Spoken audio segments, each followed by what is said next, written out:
John Burnett, cheers. Cheers. That was amazing. That was amazing. We That might need a little more energy at the beginning of the show, maybe some, pumped up music, but yeah, that'd be a great outro. I like it. So Man, I like it too. I'll be honest, I wasted a lot of time thinking about AI eat bologna by land commercials. I got some good ones. I So appreciate it. We all appreciate it. So I'm Scott Bossman. That's John Burnett. Mike Zano might be coming. We're not sure. Mark Podolsky's still overseas or maybe in transit. It's time to cap the night. It's nightcap, it's and nightcap. we got a fun topic. So little intro here. So this is for the people out there who are working over 40 hours a week. You're juggling a lot. You're juggling a family. You're juggling bills. You're trying to keep up with life. Shall we call it the rat race? I don't know. We shall. We shall. And really, when you're tired at the end of the day, the last thing you want is maybe something else that takes up your time. Like maybe you don't want a side hustle, right? I hear all the time, John. You're here also. Scott and John, land investing sounds great, but I'm maxed out. And honestly, if it required nights and weekends forever, I probably wouldn't do it either. But the truth is, land investing is designed for busy people. All right. And tonight we're going to show you in real time how to commit, how to use systems of automation. And we're going to try to convince you why this might be the only side hustle that actually gives you more time instead of stealing your time. How's that sound? That sounds And great. as always, be sure everybody who's watching to tune in every Tuesday night at 9 p.m. Eastern on Facebook, Instagram, YouTube.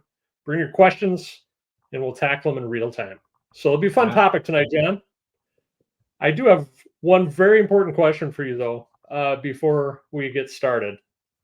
And that is, how was Burning Man? Oh, it was great. Yeah.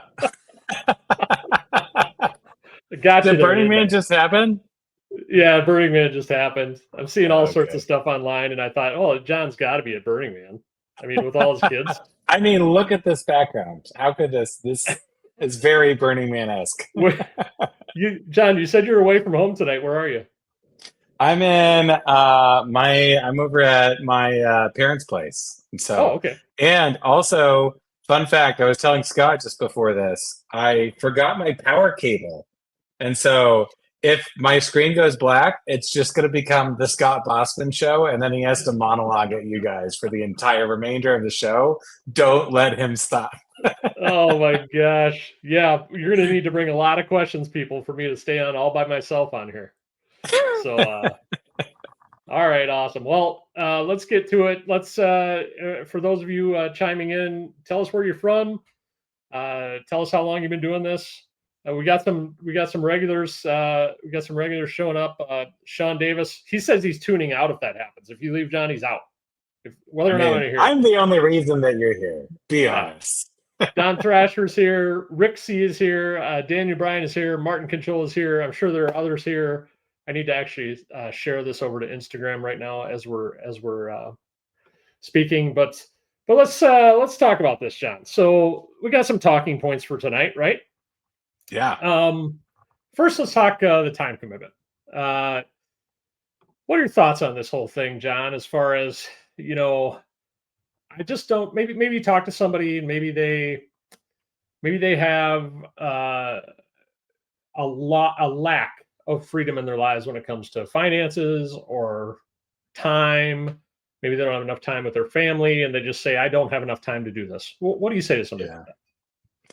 I think I had many thoughts about this. Oh, good. Yes.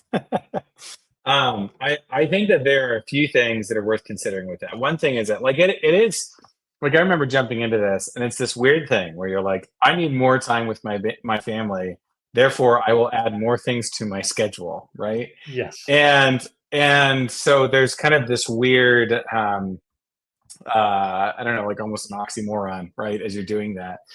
And I do think that there's actually an important consideration there, right?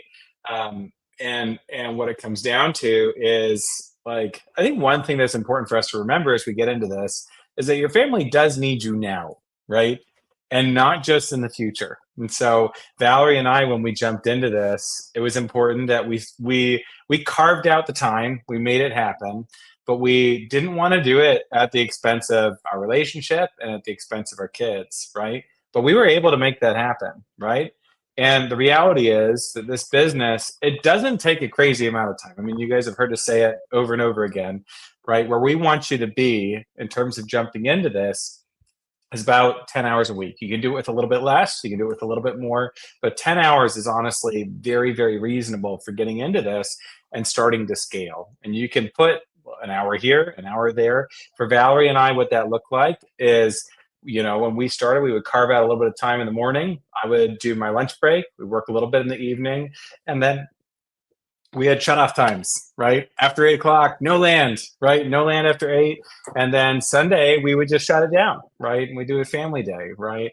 And so we wanted to make sure that we did that. And it was a grind, right? Like it was more things that we were doing, but it wasn't crazy, right? It was a reasonable amount of time that we were putting in, and we were able to still focus on our family. And then we flipped the switch, right? And then all of a sudden it's crazy amounts of time with family, right? It did afford us what we wanted. But I do think it's important to be wise in that. And you don't want to there are people who sacrifice their family on the altar of financial freedom for their family, right? Where you're pursuing financial freedom for your family and then you don't see your family in the meantime, right?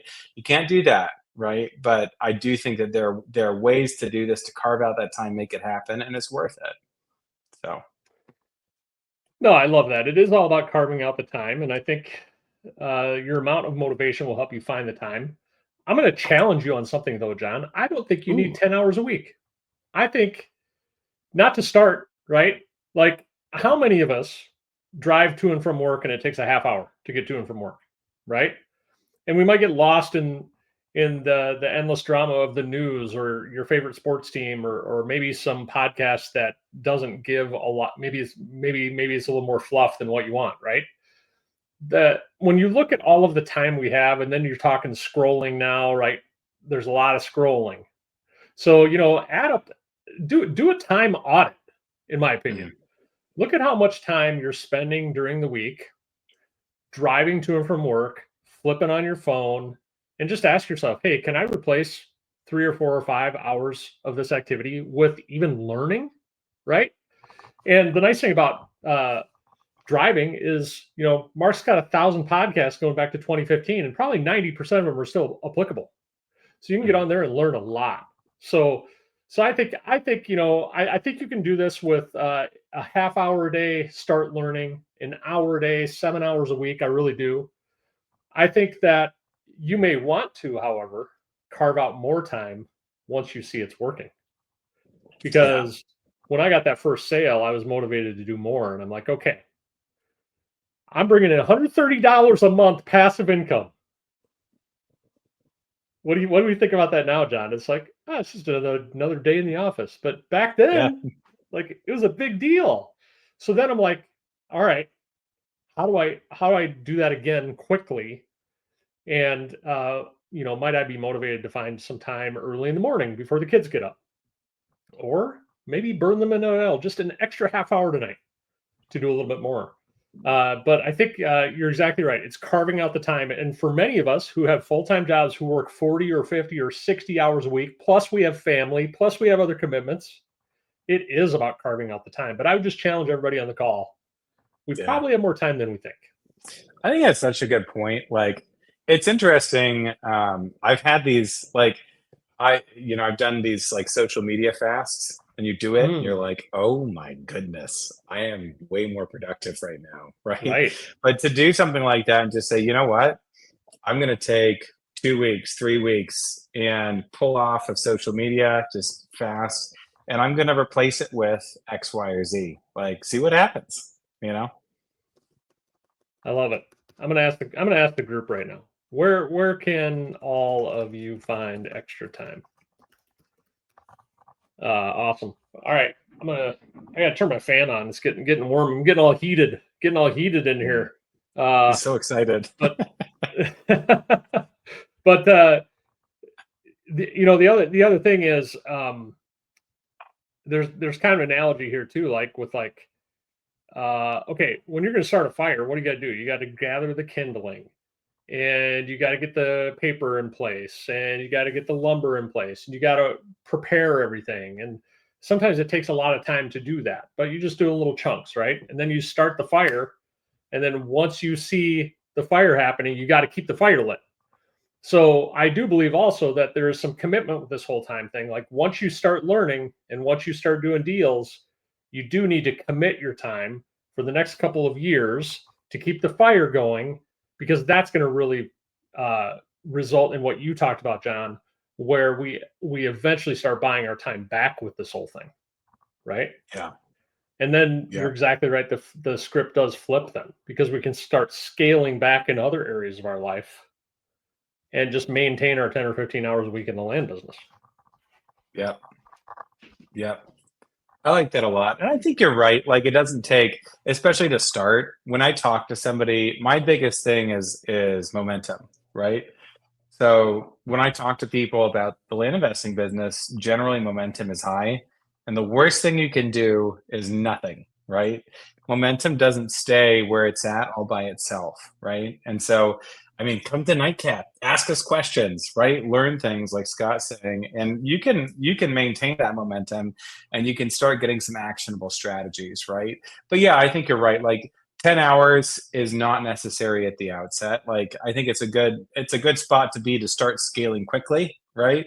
But at the outset, if you got 2 hours, if you got 1 hour a week, right, you can start building something and getting yourself to the point where you can really start turning this into something. No, I love it. And what fuels your motivation to participate in learning? Like you have to have a why. And most of us who get into Mhm. this, our why is time. We want our time back, especially as we're getting older, right? We get older in our 40s and 50s. Time is our most valuable asset, right? So we want time. So to spend a little more time now to buy your time back later is oftentimes a really great sacrifice, especially in this land business. So um, cool. We got some comments coming in. Sean Davis, hello from Kentucky, just started flight school. Sean, congrats. Cheers. He's carving out the time right now. Adam Blocker's here from South Carolina. Martin, we know you, Martin. Recognize you, Martin. He's in Southern California land investing since January 2025, and he's been land banking for over a decade. So he's just collecting it for later. We like that. Rick C is here, week 8 of flight school. John Lowry's here, day 0. John, welcome. Ooh, Lots of learning welcome. to do. And then Daniel Bryan. This is awesome, Daniel. Thank you. The book, 3 hours a day, is good on this. Add 3 hours of working for the long-term income while slowly reducing the day job until it's the only 3 hours remaining. And I think I would enjoy that book. I've never heard of that I book like until right that. now. I just So Googled it. Thank you you. Googled it. I Googled Use it. that all-powerful search engine. Yes. I'm surprised you didn't chat GPT it, John. Just give you the click I know. links right I'll there. be honest. I'm becoming less and less impressed with Google these days. But Noli Williams is the author of 3 hours a day. Okay, nice. Anyways, sorry. I digress, but I'm It's excited. okay. John, if you could throw that in our private chat, I'll put it on the screen. Yeah. Because I didn't hear exactly what you said there as far as the author. But look at this. The Land Geek. Good morning from Bali. The land geek Mark, himself. the Land Geek himself, Mark and Laney. How are you guys? We miss you so much, and we want you to come home. You've been gone so long. I know. But talk about living the dream, right? They've had a couple months off, getting out of the heat of Arizona, and Into the they've heat of definitely Bali. Is Bali hot? into the I heat don't of know if Bali. You know what? That's a good question. I would think it's hot because it's I'm Googling the nearer temperature the right now. equator. I Still would think, Google. right? Let's see. Another thing to Google. Mike Leone, hopes to meet us in Austin. Well, we hope to meet you too, Mike. And let's see who else. Boy, we got a lot of comments tonight. I love this. Yeah, Scott Christensen. He's got to make up for the darkness retreat to break even. That's funny. So here we have some comments also about where do you find the time, or where do you find the motivation to find the time? we're going to talk about where to find more time later, like with virtual assistants and systems and that type of thing. But like Martin said, you need a spark, right? The spark is your why. Yeah. Um, Sean Davis, there's no true extra time, in my opinion. It's whatever we make a priority. It's just another thought, right? It's another way of Yeah. thinking about time. You're exactly right. Daniel Bryan, he's a night owl, easy to pour time in between 8 to 12 after the kids go to bed. Scott Todd used to talk about that all the time, burning the midnight oil. Some people are morning Yeah. people. I got up at 5 in the morning, right? Because it was the only quiet time I could find. Awesome. Daniel, oh, this one's awesome, John. You ready? Okay. Eat bologna sandwiches instead of cooking dinner. There you go. I mean, That's you're how you saving find an your hour time. right there. I don't know if that's where I want to find my time. There's no meal prep. There's no dishes. You carve out Yes. an hour for land. Oh man, I love this. A lot of comments coming in. I love this. All right, we'll get to some of the other comments later, but we should probably move on with the discussion here. So, Okay. let's see. What else, John? With well, let's talk about how once we get into the business, there's a lot of learning to do, right? And we do not want to create another job for you. That's the last thing we want to do. We do want to create a business for you that buys back your time. So, John, talk about that in your business when you started to feel like, hey, it's actually going the other way. I'm actually, or maybe I'm spending the same amount of time on land, but I'm starting to scale back in other areas and I'm starting to get more time. What did that feel like and what did that look like for you? When I said so, we had like a flip the switch moment. So it was like big. It was, and it was crazy. Like I still remember. I have to find the video sometime.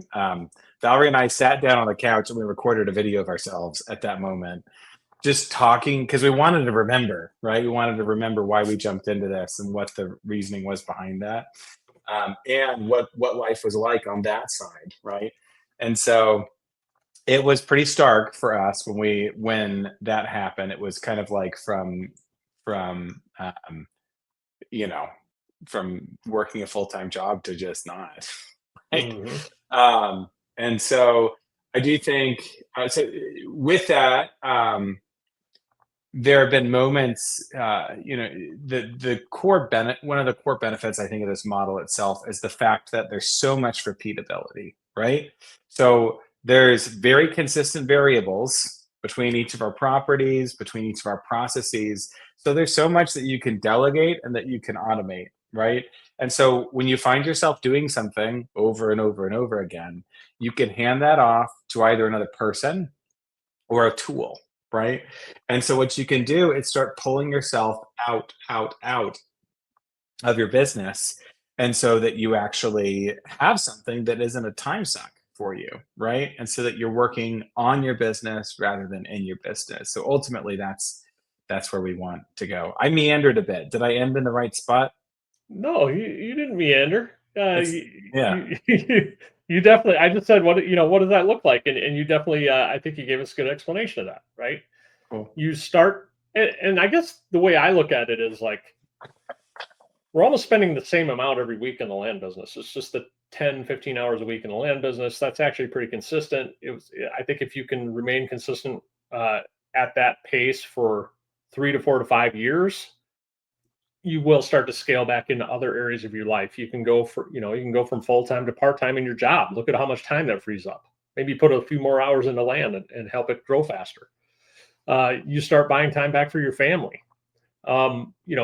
6 days. This is one of the things that made an impression on me, John. It was really, really stressful for me when I was working full time, and my wife was working full time, and one of the kids got sick. And when one of the kids gets sick, it just throws a wrench into your entire day. And for me, Mhm. I'm in patient care. Or I was in patient care full time. And that always kind of hurt because I had this slate of patients, 15 patients that I wanted to see that day. Where my kid gets sick and I'm like, okay, I got to take the day off and I have to cancel on all those people. And it just killed me every single time. I hated Mm. it.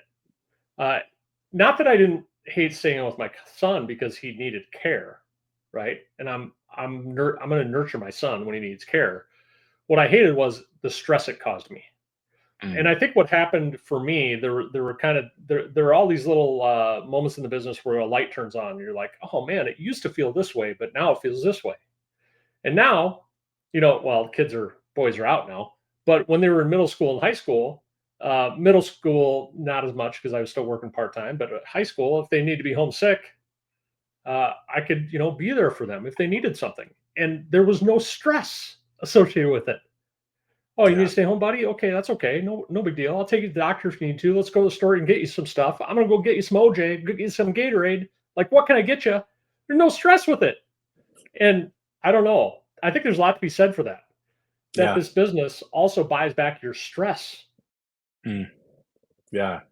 Yeah. I guess this is kind of tangentially related, but I had a moment too with sickness with my kids when we Yeah. were in this, or when we were in flight school and getting rolling, and we got hand, foot, and mouth disease as a family. Oh, I yeah. I don't recommend it. I still remember to this day, like like the ibuprofen and the Tylenol, like timing them and like sitting there with my watch, waiting for the appropriate minute when I could take ibuprofen again, and we're just miserable lying on our couches.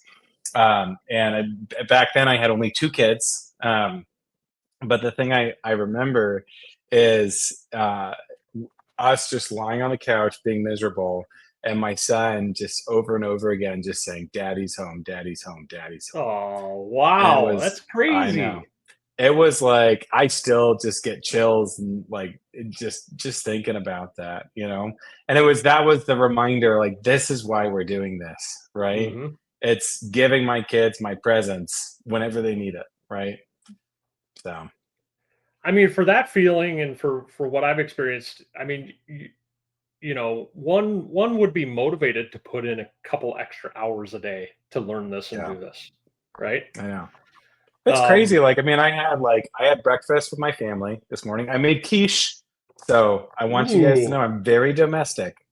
But I made quiche. We had quiche. And then I had lunch with my son at school today. And so I got to stop by and go have lunch with him. And then I had dinner at home with my family. We had tacos. It was great. I had that's chicken for awesome. lunch. You guys know everything I ate today now. It's great. Oh, so healthy. So many I healthy know. things. I won't tell you I what I do my ate today. best. All right, I'm going to tell everybody my favorite quote.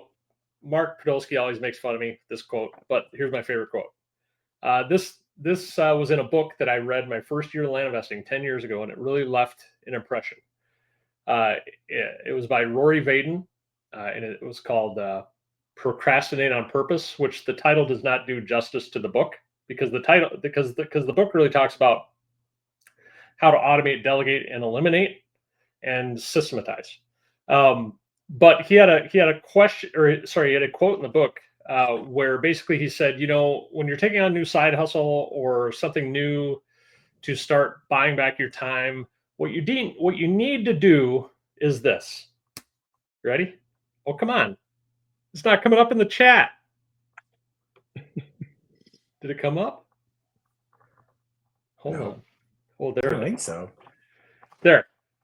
Double time, part time for full time, free time. My I brain know you got to hurts. think about that for a minute, don't you, John? We're putting a little more effort early, right? For the rewards down the road where you do have the full time, free time. So I Mm, think if you think of it that way, when you're starting a new side hustle or you're starting land investing, you do have to work a little bit harder initially. You are going to have long days at work, and maybe the last thing you want to do is crack open the county research book at the end of the night. But hey, the county research leads to the mailing, which makes you money, which eventually leads to sales and freedom, right? So uh, that's just my favorite quote. I thought people might resonate with that. That it's a little bit more work initially, and then as we go on, it gets a little bit better because of all the things you mentioned, John. I like it. Double time, part time for full time, free time. Yeah, We should turn that. Can we turn that into an AI song? I I'm like sure we can. We got to credit Rory Vaden, I guess. I guess so. All right, more comments. What do we got here? Oh, let's see. Sorry. Oh, Don Thrasher. All right, so this is what we want to get rid of. Don said, I played golf today with my son and felt like I was behind when I got home. I felt that way. Yeah. For sure.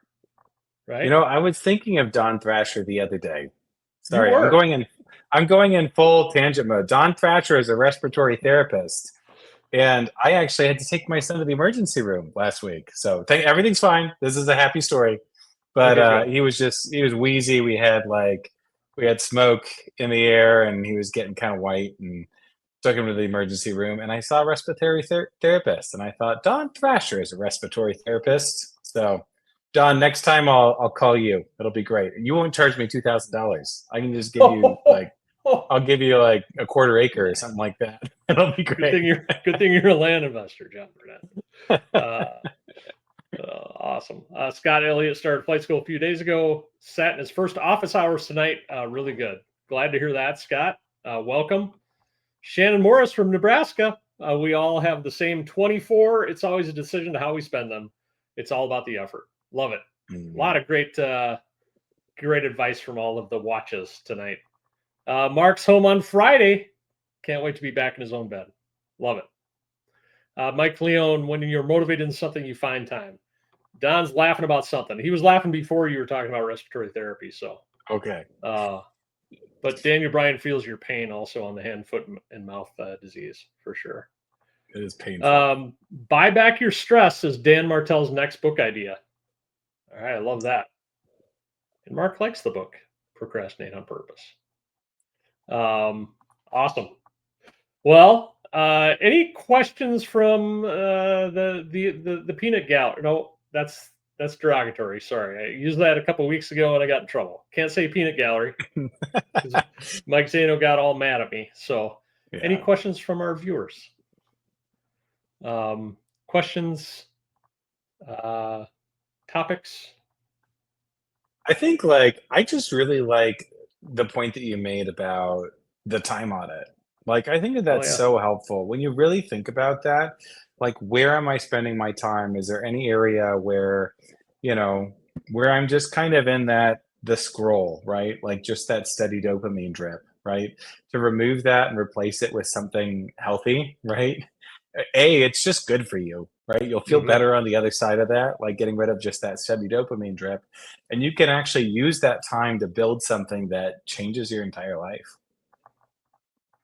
No, time audits are really helpful. And I think what you had mentioned, the social media fast. I mean, if we fasted from social media, how much more could we get done during the week? Right? Yeah. There's there are a bunch of cool apps out there that you can install on your computer that prevent social media from happening, or you can track your time. And if you go into social media, you lose your progress or that type of thing. There's actually an app that I use to this day sometimes when I need to sit down and really focus. It's called the Forest app. Have you ever heard of this, John? Have you ever seen it? I have. Don't they plant trees for you or something? Yeah. So for however long a period of focused time you have, you plant a bush or a tree, and you can create these landscapes of bushes and trees over time. And it's just kind of cool to see, right? Okay, I put social media aside for an hour and I built 2 trees. And it's still a fun app. It's on the Mac and it's on the Apple iStore on your iPhone. So there are ways out there, guys, to help you find more time. And this is one of those apps, which I think is pretty cool. So check that out. I like that. I have a little thing on social media. There's newsfeed blockers that I use on. Yeah. So my thing with social media is that if I use social media, I don't want it to happen to me. I want it to be intentional. And it's so easy to just get caught in the news feed and just scroll. And so there's all these plugins you can get, and it just erases the news feed. And so it's just blank. So if you want to see something, you actually have to look for it and find it. I love it. Yeah. That's awesome. All right. Yeah, there's all sorts of tools out there. So, and you know what? I'm gonna get back on my high horse here for a minute. This whole I don't have time thing. It's just people have no idea how good they have it nowadays, right? John, look at what we did 8 to 10 years ago. It would take hours to get a list. It would take hours to mail. It would take hours to create an email nurturing list for our buyers list. It would take some people hours to write ads. I hired copywriters to write me 50 Craigslist ads, right? Like now, all of that stuff that I just mentioned happens in minutes. It really happens in minutes because now we have the tools and technology to scale our time. So, you know what? Back to our original topic. I don't want to hear it. You don't have time. You don't have time. You're so busy. Listen, you don't know what it was like. Guy used to have to walk uphill both ways just to get his mailers out. And Mark's even like Mark's like exponentially more upset than I am about this because he's been around since 2001. Like it was all paper back then. He's getting plat maps from the county. You know, he's got to call the county. Can you send me the plat map for this subdivision? Right? There were no websites. So anyway, so everybody out there nowadays worried about time. I mean, you're going to grow your land business a heck of a lot faster than I did with your hour a day. I still remember buying a printer and folding and buying like reams of envelopes. Remember those like envelope reams? Yeah. Like, yeah. And then stamps. Like, God help you if you get stamps that weren't the sticker kind. Oh, like, you ever make that mistake? Or the envelopes that weren't the sticker kind? It's like, you ever seen that Seinfeld episode where George Costanza's fiance dies from poisoning from the envelope glue? Like, the that's envelope. what I think about. That was us. That was us. You're totally right. You're totally right. Oh my gosh. Yeah, it was a different time. Ken Green, you know, he reminds me of you know, I tell his story all the time. I'm sure people have heard it, but Scott Todd was my coach 10 years ago, and his first recommendation to me to scale my time was the letter folding machine. Scott, this thing is amazing. He like holds it up on my coaching call, right? Like it'll fold, you know, 150 letters an hour for you. And you put it in the corner, you put your stack of papers in it, and you run it, and like you can hear it across the house because it's as loud as a lawnmower, and it goes clunk, clunk, clunk, clunk, clunk, clunk. It was just it's craziness. And then it'd get all jammed, and then I'd have to reprint stuff. Tough life back then. Yeah. Tough life. But anyway, I digress because of my anger. The young land whippersnappers. You folks today will be so much more efficient with your learning and your doing and your scaling than John Burnett and I could ever have hoped to have been. So yeah. Ooh, that was good grammar for 2 bourbons in. Hopes to have been. I like it. Let's see. Shannon Morris still trying to get the rhythm going. You know what, Shannon? It takes a while to get the rhythm going, right? What do you got to do? What do you got to do, John Burnett? What do you got to not do? What do you have to not do? I'm setting you up. It's a you. Well, you have to not do nothing. Let's just get as many double negatives as we can. So I don't know. Like, I mean, anytime you start something new, like school started for our kids last week. And it's crazy, right? Like I got 3 campuses that I'm taking my kids to, and then we got jujitsu and piano. It's like, I feel like I need like a PhD in logistics just to like make all of this work, right? And that first week is really hard as you are getting into the new rhythm. And then things settle into a groove over time. So the biggest thing is to keep on going, right? Don't stop. Just keep on going. How was that? Is that good? Pithy? That was perfect. You complete me, John Burnett. Do I get a card? This is like my first card. Mike Zale's going to be jealous. John Burnett, you complete me. You had me at hello. Yeah, you're exactly right. I mean, we're going to have days we wake up and we're like, what the heck am I doing this for? Right? Yeah. You just got to move your feet. You got to just keep going, keep doing, and the results will come. and just not quit, right? Yep. Your buddy Matt Forbes and my buddy Matt Forbes, just do not quit. Yeah. Uh, Never stop, never stopping. ooh, I love it. Yeah. Man, Somebody else said that. I don't know who, but never it's stop, never very, stopping. That's another great never, quote. it is. I'm going to add that as a banner. I like this banner option. Never stop, never stopping. All right. More comments coming in. I love all the comments. Let's see here. Ooh, we got some technical land questions, which we'll get to here in a minute. Ooh. Billy Swinton, social media is my reward, but I can only use it for 50% of the time I read. I do it read, but I don't like it as much as I should.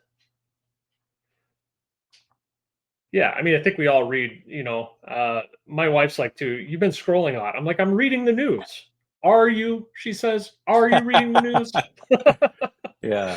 All right, we got some technical land questions we got to get to here. Zapier is really good for those who like to build systems and automate. I've essentially built my own LG Pass with Zapier automations. That's awesome, Daniel. Cool. Very good. What's the other one, John? That's like Zapier now. The Integramat? Oh, or no, Integramat, something else, I think. Oh, wait, and then there's the N8N.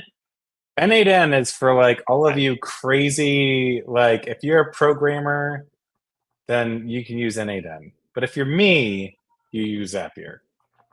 So yeah, there's another one like Zapier, which I can't think of the word of right now, which is supposedly cheaper or free or that type of thing. So just is it if this there was like if this then that was like one, but I feel like that was that's so 2015.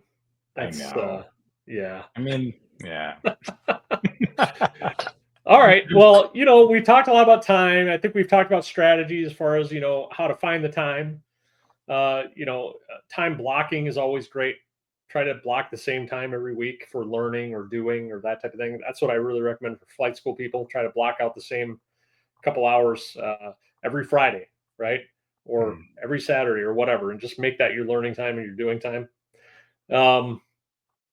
Yeah, we talked systems a little bit. We talked tools that help buy our time back. We talked about how jealous I am, and Mark, how just furious he is about the fact that everybody has it so easy. Think of how rich you'd be, Mark, if you started this now. I mean, that's just craziness with your time and your money. In all honesty. All right, cool. So I think we talked about all that stuff, and I think that I would just call everybody to action here with, or I have a call to action for everybody. Ooh. I challenge you to set up a 30-day, what do you want to call it? I don't know. I don't know what it's going to be. I'm on the edge of my seat right now. Routine for yourselves, a 30-day routine for yourselves to find 30 minutes a day for the next 30 days to learn about land investing. And maybe find 30 minutes a day every day for the next 30 days to do something else that's good for your brain and soul, right? But without a doubt, I know people have 30 minutes a day. And, you could listen to Nightcap on loop. Learn a lot from this guy, John Burnett. Oh, I don't know. No, I know. All right. We didn't even talk VAs. VAs, man, how much time have they bought? How much time have they given me back? Yeah. Right. Scott Christensen likes the Focus Keeper app. It's the Pomodoro technique to keep me focused on my work. I like that. Pomodoro. I just like the word Pomodoro. I don't know what it means, but yeah, it's just it's the timing. Set a timer. Oh, like set an egg timer and do your focus work. Oh, yep. Right. I think. Yep. Yeah. Yeah. Focus Keeper. Is it the ones where you like the ones that I have for my kids? We've got so many of these. The time timer. Yeah. Yeah, we have many of those. It's just like the Forest app, right? Or it's just probably like the Focus Keeper app. Steve Johnson, tomato? Is that an app, or is that? Do we add that to our? Or just a comment? I like it. Let's go with the non sequitur comments. Keep them coming. And Mark, I hope you're still watching, by the way, because we have a great new outro for Nightcap. So We got to work on the intro, but the outro, I think we got the outro down. Oh, Pomodoro means tomato. Okay. Okay, got it. Got it. I mean, I was just excited. Anytime anybody wants to just randomly comment tomato, you are welcome. Ken Green did it too. I mean, Ken, you are a smart one. You are on top of your game all of the time on Nightcap. All right, let's hit some of these technical questions. Where did they go? Okay, here we go. John. Sean Davis. New to flight school.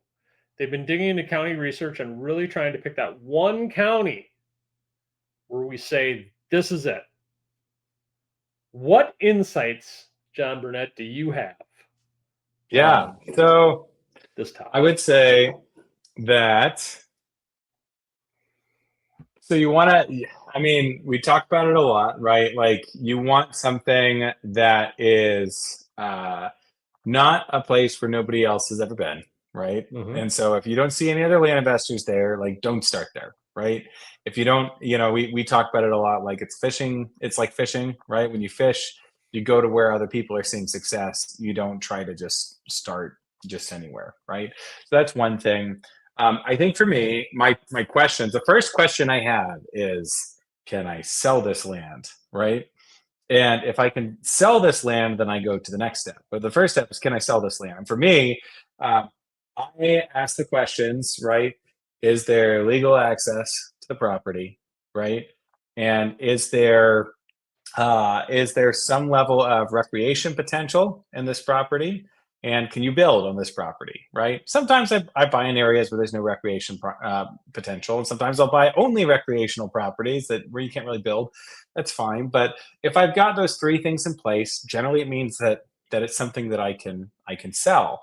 And you can get a good gauge on that just by looking at other people's advertisements. Go to a land site, click around, see how other people are pitching these properties. You can click in and see, does it have an HOA? Does it, just look at what other people are saying, and you can start getting a feel for that. So that's one thing. And then the other thing is I'm looking for high repeatability, right? So if you're looking at an area, and let's say you're looking at a rural subdivision, and again, when we say subdivisions, we don't mean the outskirts of Seattle. We mean, where you're dealing with a large group of, say, 1 to 5 acre lots or something like that, right? When I look at an area, I want to make sure that there are enough parcels for me to actually build a business in that area, right? If there's 50 parcels in that area, well, one mailer and it's gone, and I may or may not get a deal out of that, right? So you want to make sure that there's enough for you to churn in.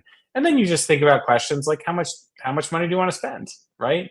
Do you have $500 to spend on land? Well, then, I guess, well, let's put it this way. Do you have $5,000 to spend on land? Well, don't focus on a county where you're buying properties for $5,000, because then it's all gone, right? So you want to spread out your budget so that you can build the machine, because that's what we're doing. We're building machine, right? It's not just about doing one deal. It's about doing many, many, many deals. So I love all that, John. That was all amazing advice. Usability, legal access, road access, right? If it has those things, there's not much we don't buy at a deep discount, in my opinion, right? I think to see that there's activity in the area is important on the buy side and the sell side. And then, what was I going to say? I was going to say one other thing. Oh, I think so. You're talking about ad hack. I call it ad hacking, not ad copying, ad hacking. You're hacking other people's ads to learn about the area. Okay. You do not want to copy other people's ads. That's not cool. No. Okay. It's not cool. But you can also hack the Facebook group, and you can see where people are selling land wholesale or selling land arb, right? Mm-hmm. Those are ways to pick up on areas that are maybe hot. And also, Sean, like as you after you send out your first batch of mailers, it's going to take a few weeks for those mailers to season. So I think it'd be helpful for you to acquire property, land arb, or wholesale, which we will talk about in flight school. And a great place for doing that is our Facebook group or our Mighty Networks group. Awesome. Shannon Morris, when you are initially starting out, have several offers on the table, and have several offers on the table, where do you start delegating job responsibilities? Mhm. That's a great question. I think I think most of us delegate one thing first, and that's probably due diligence reports. Don't you think, John? Yeah, I think Is so. that probably one of the first things you delegate? Like, I mean, we Yeah. used to delegate scrubbing a list and compiling a list and building a list. Now you can do that pretty quick. So Mhm. I'm thinking the next thing that takes a lot of my time that I'm probably going to want to get rid of first is like creating a due diligence report or a property report. What do you think? I agree. I think that because what you'll find is that when you do due diligence, there's a lot of D's. Do. When you do due diligence on your properties over and over and over again, right? Again, like we're focusing on properties where there's a high level of repeatability. And so, if I'm focusing on an area where there are thousands of properties in this area that I'm looking to buy, I mean, a lot of times when it comes to due diligence, we're looking for the same dang things over and over and over again, right? And there's a lot that's just kind of copy paste, right, between these properties. And so a lot of that is, again, highly repeatable, and you can really get that off of your plate and put it onto a virtual assistant and do that in a cost effective manner.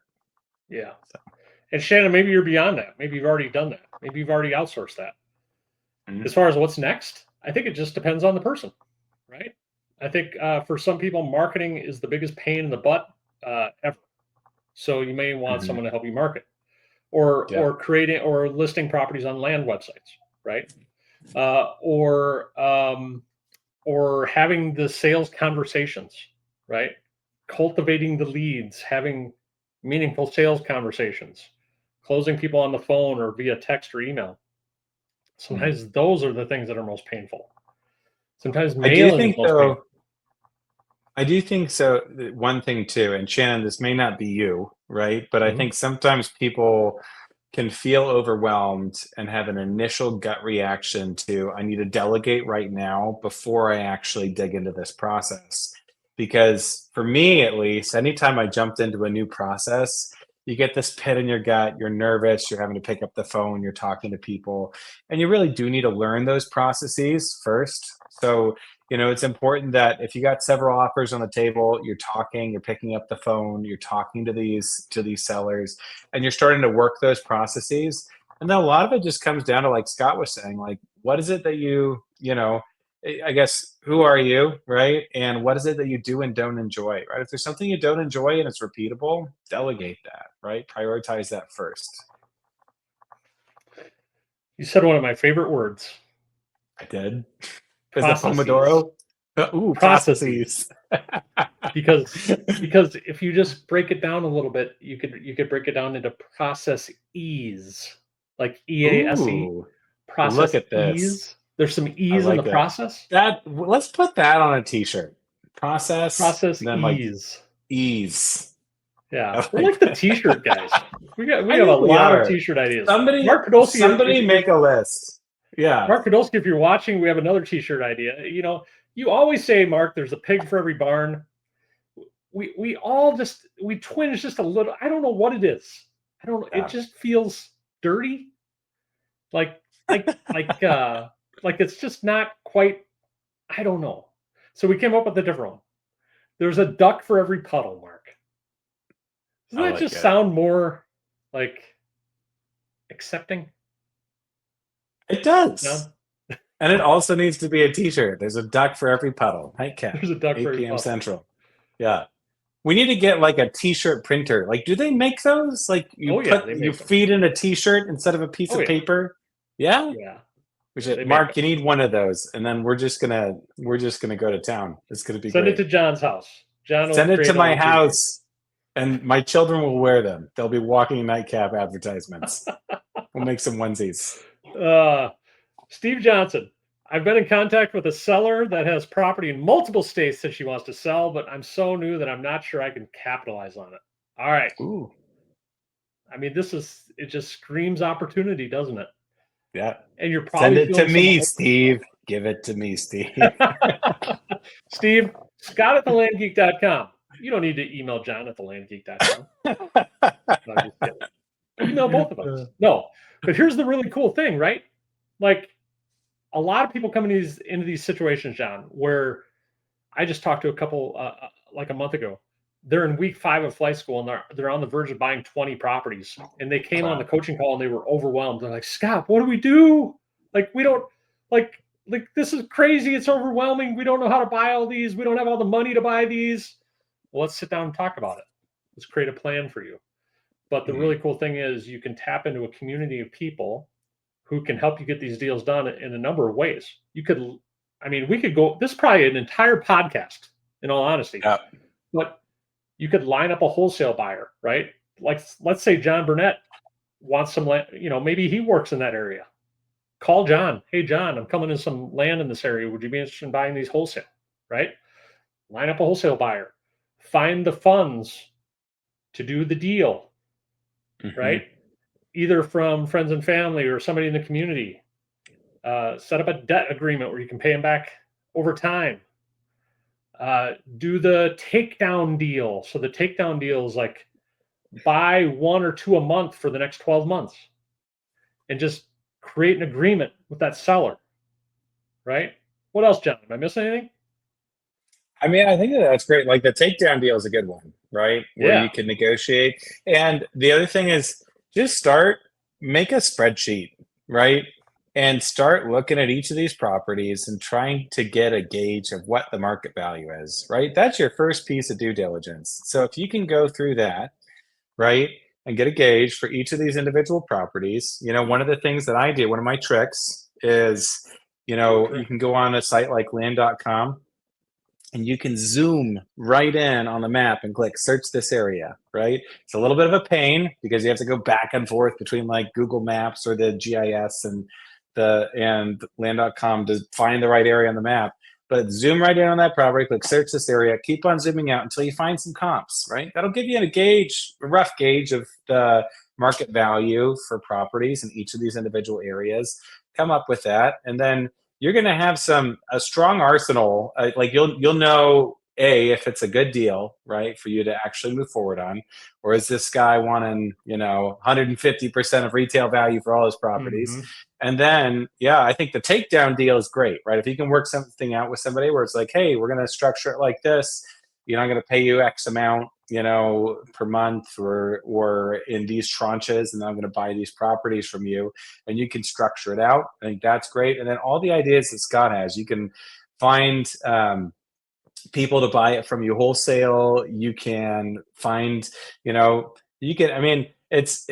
lots of opportunities for creativity, right? You can even find another investor who just wants to help you analyze the deal, and then he'll buy some of the properties and you'll buy some of the properties, right? So there's lots of opportunities. The community is very generous. Lean on the community, right? We are great. We're a great community. Are great. Pat on the back. Yeah. That's awesome. All amazing advice. You're great. All of you, community. All of you, Hive Mind, Land Geek Hive Mind. I can say that now because Zano's not here. He gets mad at me when I say that. The other thing that might be overwhelming with that, Steve, is she's got land in multiple states. That could be a little overwhelming as well. So I would take the approach that John said: create a spreadsheet, get all the property information on there, and then just start asking questions in the Facebook group. Hey, who works this county? Who works this county? Who works this county? Right? And throw a question up in the Facebook group. A lot of people give some really great advice in there. Awesome. All right, we'll do. Let's do one other technical question for Don Thrasher. Don's conversion rate is low, less than 3 to 5%. All right. Well, so first off, I'm gonna say John. I'm gonna say Don. Conversion to me is a buy. Okay. So what's your true conversion rate as far as purchase rate? What I think most of us look for is maybe like 0.5 to 1%. So for every 200 mailers I send out, I'm hoping to buy one property, but it's less in some areas, maybe more in others. But I think on it, so there's your conversion rate and there's your response rate. But if your response rate is less than 3 to 5%, he's wondering, when should I look at remail and how much increase should I look at? So I think there's the mailing questions are kind of like Well, Don, you're in the medical field, right? We got to diagnose why somebody's having shoulder pain. Okay. So we got to Or breathing diagnose problems. why. He's a Yeah. respiratory therapist. So Yeah. we Right. need to Exactly. speak in his language so he Sorry. understands. Sorry. I'm speaking my language. I'm so selfish. So Don, this is a good analogy. You're exactly right, John. We gotta diagnose why is somebody short of breath. There's all sorts of reasons people can be short of breath. They could be retaining CO2. They could be low on their pulse ox, their SATs, right? Look at me throwing out the medical jargon. I don't even There's know what all he's sorts of saying. reasons they're short of breath. So you got to ask questions. So my questions to you would be, Don, how long ago did you mail? Right? How many have you mailed? And if you just started mailing 2 weeks ago, I'm going to tell you it's too early.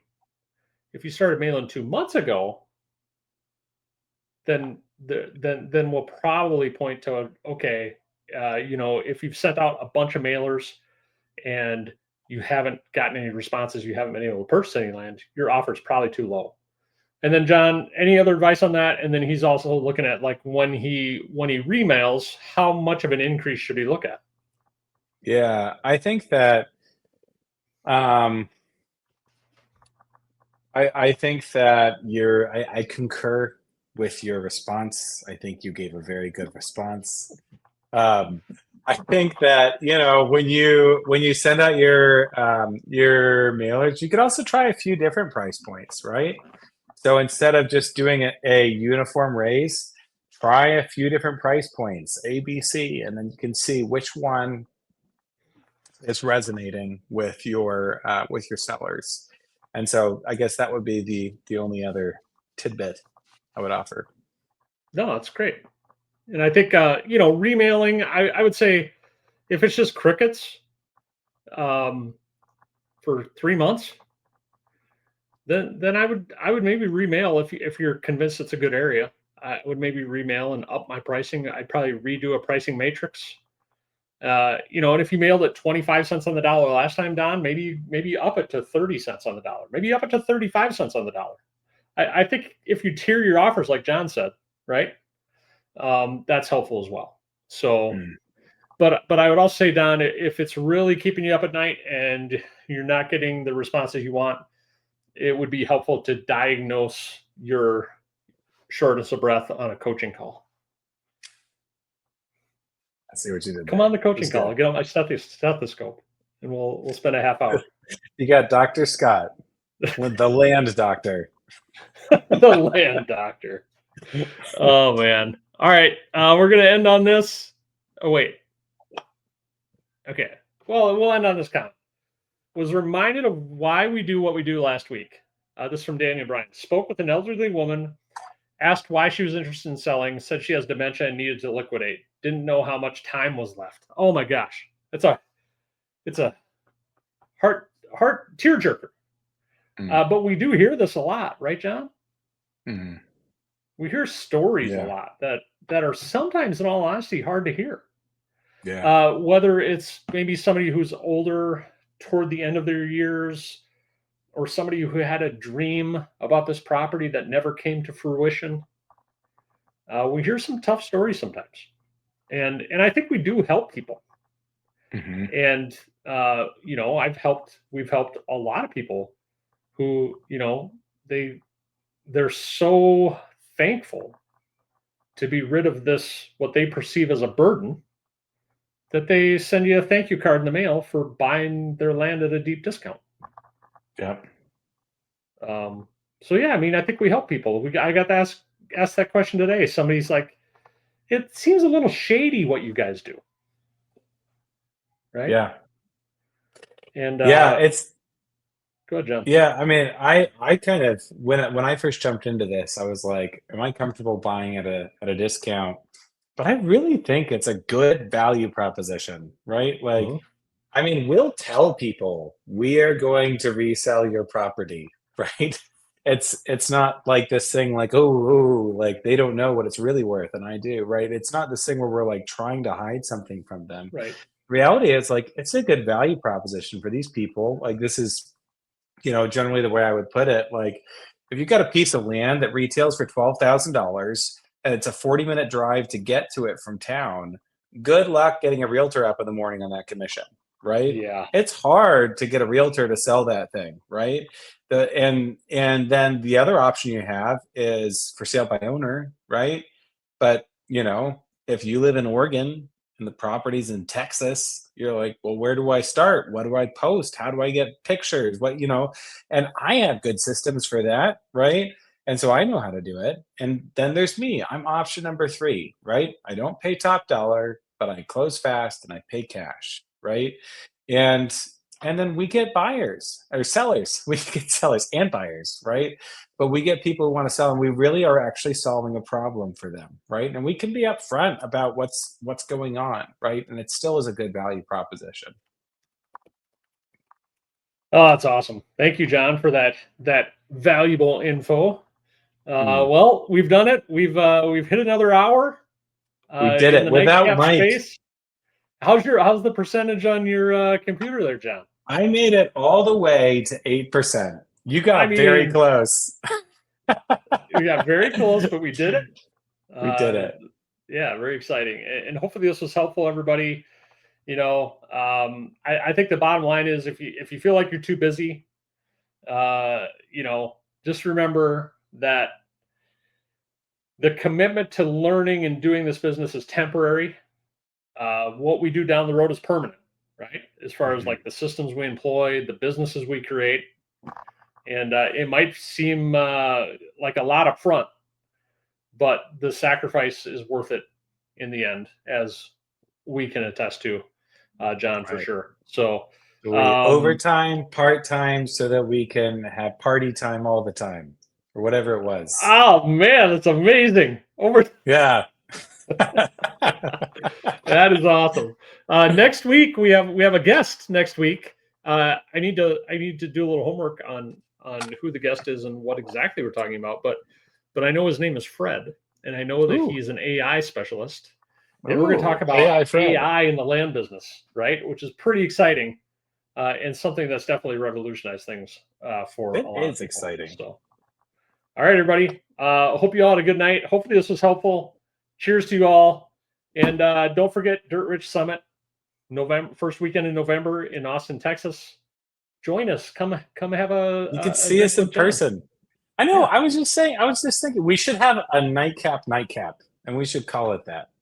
I think usually like Wednesday night we'll probably have like a happy hour or something. We'll have like a social hour, happy hour. It'll be fun. It'll be fun. It'll be very fun. I'm gonna get your autograph. Yeah, we'll get your autograph. It's great. We look very different in person, by the way. Scott's actually 4'2". Fun fact. So. I love it. All right. Good night, everybody. Have a good night. Thank you. Enjoy the outro. Bye-bye. Cheers.